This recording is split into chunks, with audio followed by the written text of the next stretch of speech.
حسین علیه السلام آیا یزید ورسره په څه خاطر جنگ یعنی په کوم خبره اختلاف درلوده او آیا دی د دوی دواړو په منځ کې د جنجال له وجې شهید سو، جنگ له وجې شهید سو، او که دا بل چا شهید کو؟ یزید له حسین علیه السلام سره کوم مخالفت نه درلودل. د حسین علیه السلام مخالفت و ورسره، او د حسین علیه السلام مخالفت په حق باندې و. یزید حقدار د مسلمانانو د باچی نه و، ځکه له یزید نه ډېر لوی لوی خلق په امت کې موجود و چې هغه صحابه و، لکه حسین علیه السلام خپل صحابه و د خلافت و د امامت حقدار او لایق و له ټولو صحابه و نه په هغې زمانه کې، ځکه چې معاویه رضی الله عنه وفات سول. معاویه رضی الله عنه اجتهاد وکړل، خو په هغه اجتهاد کې الله دته اجر ورکړی، خو هغه اجتهاد یې خطا و. یعنی یو چا معاویه رضی الله عنه ته مشورې ورکړلې چې له ځان نه وروسته ولی العهد یزید وټاکه چې د تا پر ځای باندې کیږي، نو په امت کې به بیا دا جنګونه او دا اختلافونه ورک سي. یعنی په کتو د علي رضی الله عنه د معاویه رضی الله عنه په زمانه کې چې کوم جنجالونه او جنګونه و، نو معاویه رضی الله عنه یزید ولی العهد وټاکل چې دا کار باید نه وای کړی،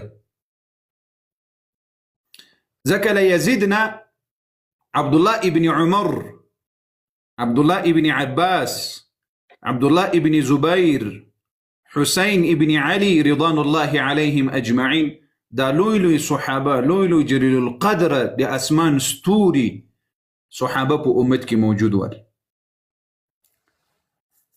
خو کله چې یزید باچا سول د مسلمانانو، حسین علیه السلام او دغه ټولو لویانو صحابه و بیعت ورسره نه ده کړی، لکه عبدالله ابن زبیر، یا لکه په هغه وخت کې چې بعضې نور صحابه و د دوی په خوا کې د هغو اولادونه و، بعضې صحابه و د څه تکلیفونو په خاطر باندې بیعت ورسره وکړل، یا په نورو ځایونو کې د مدینة المنورې خلقو بعضې بیعتونه ورسره وکړل، بعضو نه وکړي، د شام خلقو ورسره وکړل، د شام د مصر خلقو ورسره کړی و. نو د حسین علیه السلام چې کله بیعت نه انکار وکړل، نو یزید پرېښودل. یزید په شپېتم هجري کال کې مسلمانانو باچا سو، په 1 هجري کال په سر کې حسین علیه السلام په شهادت ورسېدل. حسین علیه السلام په مدینه کې قرار ژوندي کول، د عزت ژوندي کول، همدا د عراق شیه و د علي رضی الله عنه شیه و چې دې ته خطونه رالېږل چې اله موږ درته انتظار یو، موږ بیعت در سره کوو، د یزید په مقابله کې له تا سره ودرېږو. حسین علیه السلام ته یې ډېر خطونه ولېږل. حسین علیه السلام اراده وکړله چې دی عراق ته لاړ شي، کوفې ته لاړ شي، له مکې مکرمې. په دغه وخت کې خپل ورور د محمد ابن الحنفیه نومیږي، د علي رضی الله عنه زوی ده، لوی جلیل القدر تابعي ده. نو دغه ورته وویل چې ای حسینه، ای د ما د زړه ټوټې مزه، عراق ته مزه، د عراق هغه شی چې د تا له پلار سره یې خیانت کړی، دا د دوی په کتابونو کې راځي، دا زه چې کومې خبرې ته کوم دا د دوی له کتابونو درته کوم، خو له دوی نه یې پټ کړي دي. وایي مزه د عراق هغه خلق دي چې له تا سره د تا له پلار سره یې خیانت کړی، د هغې په شهادت رسولی، د تا له ورور سره یې خیانت کړی او په چاقوګانو یې ول شهید یې کړه. نو مزه هیڅ وفا د عراق په خلقو کې نسته. او د کوفي خلقو ته یې دا لقب هم ورکړی و، کوفي لا یوفي، یعنی د کوفي خلق وفا نه لري، دا وفادار نه دي. حسین علیه السلام هغه وخت کې زه اسې دغه بعضې خلقو د تاریخ نه ده بیان سوی، کله چې حسین علیه السلام اراده وکړه، اول سره عبدالله ابن زبیر ورته راغلل. عبدالله ابن زبیر د مکی حکومت له یزید سره نه و، د مکی حکومت له چا سره و؟ له دغه عبدالله ابن زبیر، دا جلیل القدر صحابي ده، له دې سره و. دی ورته ویل چې د مکې دا زه چې د مکې امیر یم هغه خپل امیریت ورې اعلان کړی و، حکومت یې جوړ کړی و. وایي د ما پر ځای باندې ته کښېنه راسه موږ به بیعت در سره وکړو. نو له دغه ځای نه وروسته د تا دپاره موږ جګړه کوو او د اسلامي نړۍ به ټول بیا له تا سره بیعت کوي، که چا نه کول جهاد ورسره کوي. حسین علیه السلام ممانعت وکړل، وایي زه نه غواړم چې د مکې په ښار کې یا نورو ځایونو کې وینې توی سي، زه دا کار نه کوم. عبدالله ابن عمر ورته راغلل، په کومه ورځ چې دی راوتل له مکې نه عبدالله ابن عباس رضی الله عنه ورته زړل. اهل بیت ده، د نبي علیه السلام د تره زوی ده، حسن علیه السلام د کاکا زوی ده، عبدالله ابن عباس د کاکا دی خو د کاکا لمسی کېږي حسین علیه السلام، یعنې د علي رضی الله عنه او دی د تره زمن د عبدالله ابن عباس. وایي که زه د تا د اوښ مخې ته پرېوځم بیا هم ته نه راګرځې، خو د خدای خاطر وکړه د اهل بیت مدر سره بیایه، د زنانه و ماشومان مدر سره بیایه، تنها یارې لاړ سره د خلقو حال به وګورې، لیکن د دې خیانت د دې خلقو موږ ته معلوم ده چې د تا له پلار سره یې خیانت کړی، تا له ورور سره یې خیانت کړی، د اهل بیتو سره یې خیانت کړی. مزه او دغه خبره بیا حسین علیه السلام په کربلا کې وکړه. وایي ای کاش کې مې د عبدالله ابن عباس خبره منلې وای چې دا ښځې او ماشومان مې را سره نه وای راوستي دي. د خپل حسین علیه السلام په کربلا کې دا خبره وکړه چې کله یې هغه د ماشومانو حال ته وکتل، زړه او چیغو فریادونو ته یې وکتل او د ظالمانو ظلم ته یې وکتل. وایي کاش کې مې د عبدالله ابن عباس دا خبره منلې وای. او د یزید که چیرې حسین علیه السلام وزلی نو یو کال وخت یې ورکړی و حسین علیه السلام ته، نی په مکه حمله وکړله، نی ورته وویل چې وزنم دی بیعت را سره وکړه، پرې یې ښودل. ځکه یزید ته معاویه رضی الله عنه ویلي و چې په حسین علیه السلام به کار نه لري. معاویه رضی الله عنه خو ډېر یو لوی حکیم حکمت والا انسان، ورته ویل چې ای یزیده حسین علیه السلام به د مخالفت کوي دي تا او د عراق خلق به د تا مخالفت کې راپورته کوي، درته خو ګوره ګوره چې کار ورباندې ونه لري. او هماغه اوس یزید د حسین علیه السلام په شهادت کې یوه خبره هم نه ده کړې، حتی چې کله ورباندې خبر سول شیخ صدوق په الارشاد کې وایي، الارشاد المفید، شیخ مفید په ارشاد کې وایي، د دوی کتاب د معتبر محدث ده، هغه وایي چې وایي کله دی ورباندې خبر سو د حسین علیه السلام په شهادت، زین العابدین علیه السلام ته وویل وایي لعن الله ابن مرجانه، الله دی لعنت وکړي په عبید الله ابن زیاد د مرجاني په زوی باندې، والله ما امرته بقتل ابیک، د ما دی په الله قسم وي چې ما دی تا د پلار دی قتل او د شهادت امر ورته نه وکړی. بالکل کارسي. نو یزید ته چې اهل سنت والجماعت مجرم وایي، هغه نور جرمونه یې کړي دي، په مدینه المنوره یې حمله کړې ده، قاتل ورته وایي، په مکة المکرمه یې حمله کړې ده، د حسین علیه السلام قاتلینو ته یې سزا نه ده ورکړې، په دغه خاطر باندې یزید مجرم و، ظالم و، قاتل و. اما د حسین علیه السلام په شهادت کې و دې کې شک نسته چې د یزید په حکومت کې دا کار سوی ده. نو د یزید په حکومت کې خود دغه چا چې دا کار کړی و هغه فاسقانو ظالمانو جابرانو، هغو د یزید په خوښه نه ده کړی، بلکې دغه عبید الله ابن زیاد نه ده. دا مهمه خبره لیک در سره واورئ چې دا خلک قرباني پوهه سي، دا زیاد نه ده، د دغه عبید الله پلار، دا د معاویه رضی الله عنه ورور ده، عبید الله ابن زیاد، دغه زیاد ابن ابي سفیان و معاویه ابن ابي سفیان، یزید او دغه عبید الله ابن زیاد دا دوانه د تر زامن دي. د یزید دغه عبید الله ابن زیاد د پلار په ژوند کې هم ډېر بد یېسېدل، بیا چې یزید د مسلمانانو باچا هم سو، دغه عبید الله یې ډېرې بدې یېسېدل. نو دغه یزید غوښتل چې یو داسې کار وکړي چې یزید له ځان نه راضي کړي او دته لوی امتیازات و جایزې او حکومت کې وزیري یا بل څه شی ورکړي. په دغه نقطه باندې پوه ساست که پوه نه سولاست، دا د الله دپاره درته وایم، دغه عبید الله ابن زیاد دغه ملعون دا د حکومت لالچي انسان و. لکه په دې نن زمانه کې په د بعضې اسلامي هیوادونو کې داسې قاتلین او ظالمان او لعنتیان شته چې د خپلې کرسۍ دپاره مسلمانان وزني. بالکل دا حقیقت ده.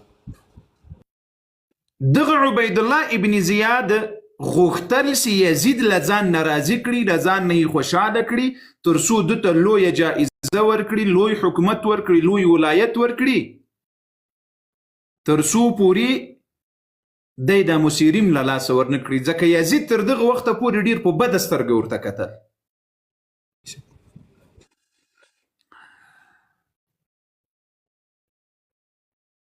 په دې وخت کې چې حسین علیه السلام د کوفې خواته حرکت را وکړل، کربلا ته چې راورسېدل، نو د دغه ښه فرصت دغه شمر ابن ذوالجوشن، دغه ملعون نه ده، دا شمر ابن ذوالجوشن، شمر ابن ذوالجوشن دا د علي رضی الله عنه په جنگ کې ورسره په جنگ صفین کې،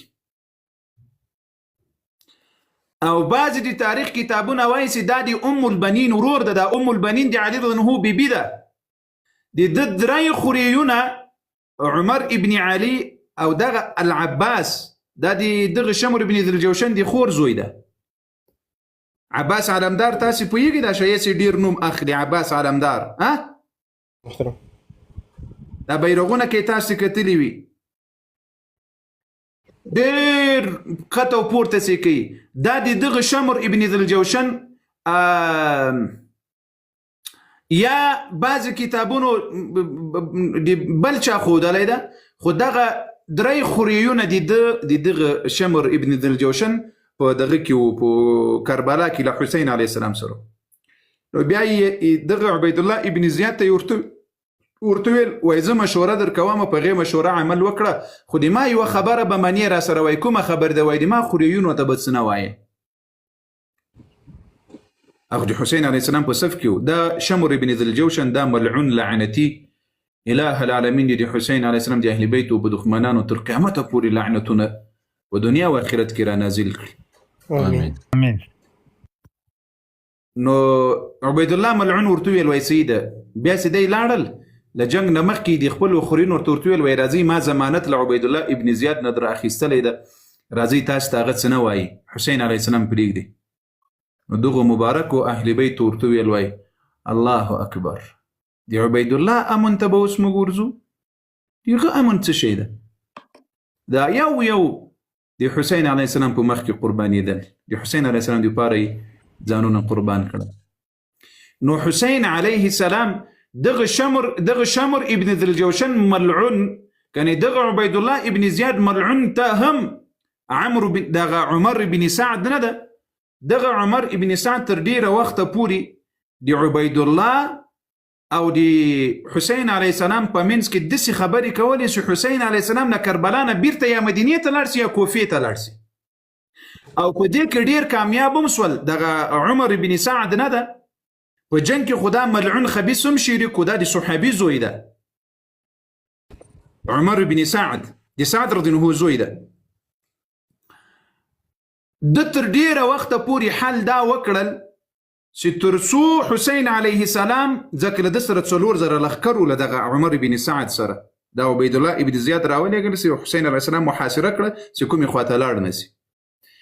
نو د دې په منځ کې خبرې تلې وراتلې. حسین علیه السلام ورته ویل دغه عمر بن سعد ته چې ګوره ما یا بیرته مکې ته ولېږئ یا مې راسن یزید ته ور ولېږئ، د ما دغه مخامخ به ما هغه خبرې سره وکړو، او یا مې لارې خوشې کړي چې لاړ څم د اسلام دپاره په کوم سرحداتو کې جهاد وکړم.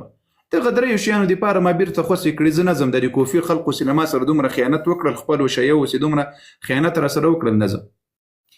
دغه خبره عمرو بن سعد عبید الله ابن زیاد ملعون ته ور ولېږله چې حسین علیه السلام د جنت د ځوانانو سردار جانان دغسې وایي. نو عبید الله ابن زیاد چې دا خط ویل، هغه سړي چې خبر ورته کوله، شمر ابن ذوالجوشن ملعون ورسره ناسو. دغه شمر ابن ذوالجوشن ورته ویل چې ګوره خو صحیح نه کړې، ښکار په لاس درغلی ده، ښکار چې دې له لاسه ووتل بیا یې نسې ښکار کولی. همدغه خبره یې ورته وکړه چې ګوره اوس درنه خوسی نسي. عبید الله ملعون خو خپل هم د حکومت په لالچ کې و، حکومت چې غوښتل سي حکومتي جایزې ترلاسه کړي نو هماغه اوسې حسین علیه السلام ویا بیعت را سره وکړي یا یې ووژنئ. نو د حسین علیه السلام بولو په عبید الله ابن زیاد ملعون باندې شرف درلودل. بالکل قاری صاحب. او حسین علیه السلام ورته ویل وایي زه له عبید الله ابن زیاد سره بیعت وکړم. الله اکبر. هماغه اوسې حسین علیه السلام مقابله دغه ظالمانو جابرانو وکړله او د رسول الله صلی الله علیه وسلم په بچانو باندې ظلمونه وکړل او شهادت یې ورسول. یزید په دې موقع کې نو خبر، حتی یزید ورته ویلي و چې د حسین علیه السلام که کله له مکې نه در روان سول د کوفې خواته یې مخ مه در پرېږدی، یعنې بلې خواته یې مخ کړي چې هغې خواته لاړ سي. په تاریخ کتابونو کې دا خبره هم راغلې ده. مخکې له دې نه چې حسین علیه السلام ورسي، ځکه حسین علیه السلام معاویه رضی الله عنه یزید ته دا ټولې خبرې کړې وې چې د کوفې خلق شریر خلق دي، بدبخته خلق دي د عراق او د کوفې، نو دوی به غواړي چې د اسلامي حکومت د خرابېدا دپاره بیا یو فساد جوړ کړي. نو چې ګوره داسې چلو نه کړي چې حسین علیه السلام سره ظلم ونه کړي او د حسین علیه السلام سره څه ونه کړي او نه په بیعت مجبوره کړي د ځان دپاره. نو یزید همغه وسیط د خپل پلار په غوږ کې نیولی و. بیا چې خبر سو بیا